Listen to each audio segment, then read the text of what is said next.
Hey everyone, and welcome to another OpenRCT2 update video. Version 0.4.15 has been released, and it has been called "And Your Father Smelt of Elderberries." Your mother was a hamster, and your father smelt of elderberries. Alright, with that out of the way, we can now go over some of the most exciting changes that were done in this new release version. Now, I will not show all changes that were done in this release version. You can find all changes in the changelog, which I will link below in the video description. Now, if you use the OpenGL renderer, which I'm using now, you have extra zoom levels in OpenRCT2. And that was something which previously was not there when you used the software renderer. But with the software render, you now also have those new zoom levels, which I think is a really nice change. Okay, here's another really cool change, something which players have asked for a long time. Let's just take a coaster. Let's find a coaster design. And normally if you wanted your coaster design to be placed higher, you just had to raise the land. But now finally you can actually hold shift and you can raise the coaster up or down if you want. And even works with control. If I hover over the track here, hold control, then I'm gonna place at the same height as this coaster. And while still holding control, you can even now hold shift to move it up. Very neat change. Now this also immediately brings me to the next change. Next to the coaster you can also see the virtual floor. So yeah, that will give you a better idea of how high up you're actually placing the design. Okay, here's another really exciting update. Many real coasters actually have their last brake run on an incline, so are on a slope. But that's something that was not possible to do in OpenRCT2 unless you use advanced techniques like shoestringing. But with this update it has become a lot easier. So if we take our single rail coaster here, if we're building downwards under special, you can now actually select brakes. And you can set the brake speed as you normally would be able to. And they have also been added to the hybrid coaster. So if we now just give these rides a quick test, you can see they now brake on these as they pass over these brake sections here. Which I think is a really cool addition. Now, so far they have only been added to the single rail coaster and the hybrid coaster. Since these rides are completely new, it's easy to generate sprites for these elements.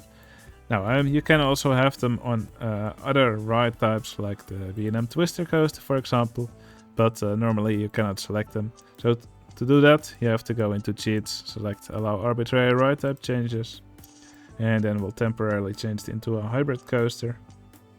And then we can build the brakes. And then we change it back into a twister roller coaster. Now it looks like there's a gap now, but since the sprite does not exist. But as you can see, the coaster does slow down over the brakes here. Now brakes, slope brakes for other ride types, yeah. We're still waiting for sprites to be made for these ride types. And whenever those are made, these brakes will probably also be added to other ride types, which I think is really exciting. Okay, a new change has been made to some of the park windows. So for example, if we here clicked the guest window, now you can see a graph here of the number of guests in the park. And this window can now also be resized, which I think is a pretty nice addition. And on top of that, yeah, you also now get a nice little tooltip whenever you hover over the graph. So you can see exactly what the number of guests was at that point in time. Now, these other graphs are now also resizable. And we also have tooltips over here. Alright, for the next change, we go into the options menu. Then here under the spiral slide icon. Over here you can find show real names of guests. That's nice if you don't like your guests to be numbered. So now if you check the list, here you can actually see the real names of guests. Now these real names consist of a first name and then just a letter after it. Now these names are all taken from a list that that the game uses and guest names are generated based on that. Now, it's now actually been changed a little bit. So if we go into the object selection, you can now see this tab for peep names. So yeah, the original peep names have now been made into an object, so the original list can now be turned off or on. Now you actually do always need one peep name list enabled. Yeah, if I deselect it, I cannot actually exit. But yeah, what this allows you to do is, well, let's say you have a park in a Spanish setting, for example, or Mexican. You could make a new list of peep names, all with Spanish names, and then you could select that, and then all the guests in your park would have Spanish names instead of the standard English names that you see here, which I think is a pretty neat change. Okay, and this also immediately brings us to the next change in the game. We go to options. Now under show real names of guests, you can also see show real names of staff. So I select it, and now all the staff members that you didn't name yourself, they will now also have gotten names from the same list as the guest names. Now all these entertainers I have already given them a name myself, but when we hire new entertainers, you can now see here that they have all gotten new names, just like the same names from the same list as the guest names. Okay, for the next change we go to the scenario editor. Now I will just skip the object selection, and when you open the scenario editor now, you are greeted with the map generator window. Now over here there's 4 tabs now with options that you can select. For example, we can have flatland, we can select a height map file, or here we can select simplex noise. Now these are some parameters, you'll just have to figure out what they do. But over here, for example, you can select the minimum land height, maximum land height. Let's just generate. You can choose random terrain, or you can select a land type. Oh, this is a bit harsh on the eyes. Let's just go with grass. Yeah, you can also select a water level. For example, I want the water level to be 6. Now, as you can see, now some water has also been generated on the lower areas of the map. And now, obviously, there will be more water. And you can also select... you can tell the game to place trees. You can select how much of the land you want to be filled with trees. And you can even select a minimum and maximum tree altitude. So yeah, in other words, the map generator has been made much more user-friendly. Okay, an element which was sorely missing from wooden coasters was large, flat to steep transitions. You always had to do something like this to get these slopes to be more smooth. But these track pieces have now actually been added to the game. So as you can see, we can now have this really nice, large and smooth transition, like so. Now, and this has also been added to the classic wooden roller coaster. So here you can see them. These sprites have been made by the user Mix, who recently joined the OpenRCT2 Discord and now has already added several beautiful track elements to the game. Now, and over here, these elements have also been added to the Mine Train roller coaster. So here you can see this nice smooth transition, and of course you can also build it forward. Yeah, this will definitely help create nicer versions of these coasters. A wonderful addition. Now, several attributes have been added to the plugin API, like guest spawning, ride statistics. So for the people who like making plugins, yeah, you should probably go through the changelog and see all the new additions that have been added. The next thing that was changed is the booster sprites for the Twister Coaster and the Giga Coaster. So here you can see what the booster sprites for the Twister Coaster used to look like, and this is what they look like now. And these booster sprites that are used now, they are actually the same as the ones that are used in Roller Coaster Tycoon Classic. So yeah, that will make OpenRCT2 and Roller Coaster Tycoon Classic more in line with each other. Okay, the next change probably requires a little bit of explanation. So when you have a big path square like this, well, yeah, it would be difficult for guests to actually pathfind past it, since guests can only look ahead a certain amount of junctions. So if these path tiles were all considered junctions, guests would quickly hit their limit for pathfinding. And that's exactly what happens in Roller Coaster Tycoon 1. If you make wide paths there, yeah, guests will cease pathfinding and they will get lost. Now, in Roller Coaster Tycoon 2, this was actually changed. So that if you have a big path square, it's actually turned into some sort of grid, so that there's only a few junctions remaining. Now, if we have the debug options enabled, here you can select Show Paint Debug Window. Here you can select Show Wide Paths. Now, and all the paths that have been marked white, they are not considered by guests for pathfinding.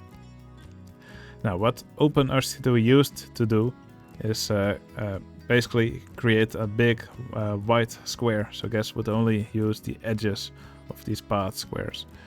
Now, this definitely made the pathfinding more simple for guests, as there were less junctions to consider. This part would completely be ignored, for example, but it would lead to some junctions which were completely impassable for guests. So here you see an issue report on GitHub, and here you can see one such impossible path. So if you made a path square like this, with a 4x4 square in the middle and paths emanating from it, then yeah, these paths would be marked as white paths, and these parts would be marked as white paths, and guests would not actually be able to pass from here to here. So a lot of guests would simply get stuck on this side of the path. And there were several more of these configurations that you could make that would lead to lost guests. And this has actually been an issue in several of my parks. Okay, here you can see a junction with the same configuration as what I just showed you. And as you can see, there's no longer an impossible path here in the middle. And with this new change, the wide path algorithm is in line again with the original Roller Coaster Tycoon 2. So guests are now once again able to pass these junctions. Now, another little issue has been fixed with the side friction roller coaster. If you used the steep track pieces that OpenRCT2 added, the tunnels would actually be drawn in completely the wrong location. So the tunnels have now been moved up, and they should show in the correct location now. Now, another issue was found with these track pieces. If you had one of these steep transitions, actually the support clearance above it would be too low.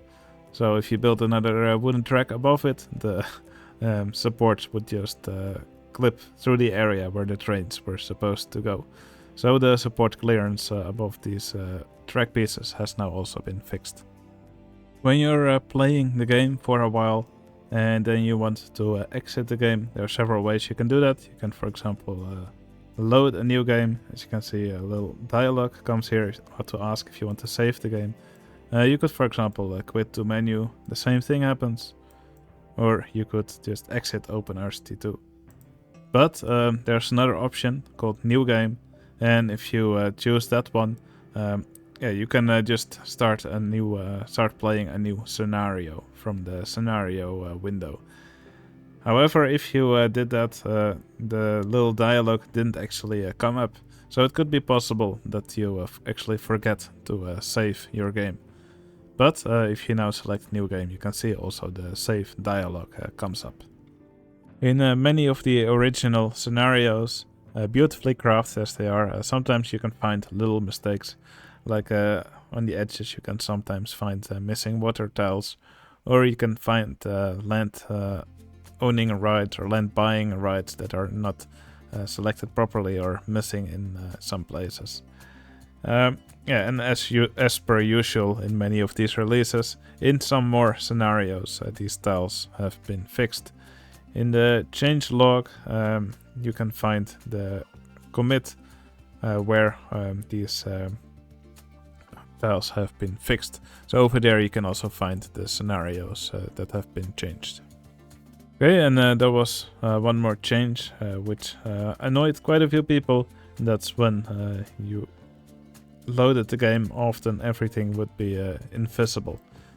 But that should now have also been fixed. And if it's not fixed for you, you can fix it by going to this menu, selecting transparency options, and then setting everything to the way it is here in my screen. Alright, those were the most exciting changes and fixes that were done in this new release version. Once again, you can find all the changes that were done in the changelog, which I have linked below in the video description. Now, if you enjoyed this video, if it was useful for you, please like this video. It would really help out my channel, and it will only take you 1 second to do. I would love to hear in the comments what you think of this new release version. And if you want to stay up to date with these updates, you can always subscribe to my channel. Alright, that's going to be it for this video. Hope you enjoyed it. I'll see you again in the next one. See you later.